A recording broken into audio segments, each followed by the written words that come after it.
ड्रामे के next episode में आप लोग देखेंगे कि ज़ैनी करती है एक बार फिर से साद से लड़ाई और साद सोचता है कि मैं ये किस मुसीबत में आखिरकार फंस गया हूँ।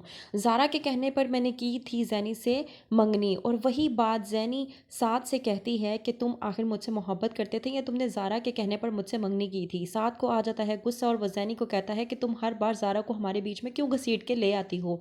वहीं पे ज़ैनी साद से कहती है कि सारा तो हमारे बीच में शुरू से ही थी, क्योंकि उसके कहने पे ही तुमने मुझसे मंगनी की, वरना तुम्हारी ज़िंदगी में मेरी किसी भी किस्म की कोई भी अहमियत नहीं है।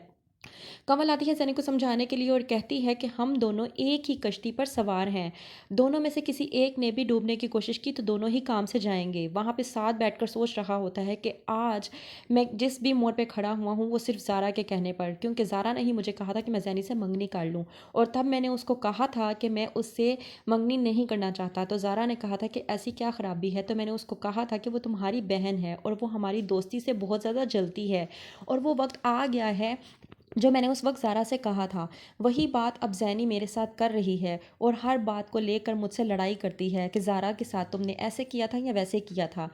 अब मैं किस मुसीबत में फंस गया हूँ, किस तरह से ज़ैनी को समझाऊँ कि वो जो भी सोच रही है वो गलत है या जो भी करने की कोशिश कर रही है वो गलत है।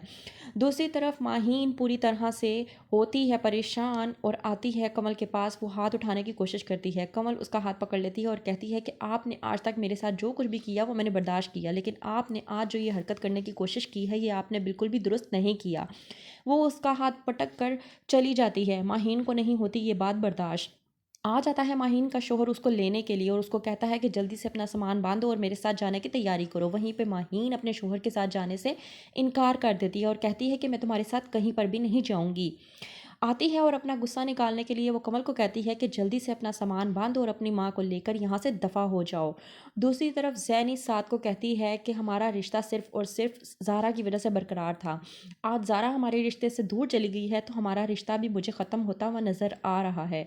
क्या होगा जैनी और साद के रिश्ते का, क्या नहीं, देखने के लिए देखते रहिए ड्रामा सीरियल तुम बिन कैसे जिए।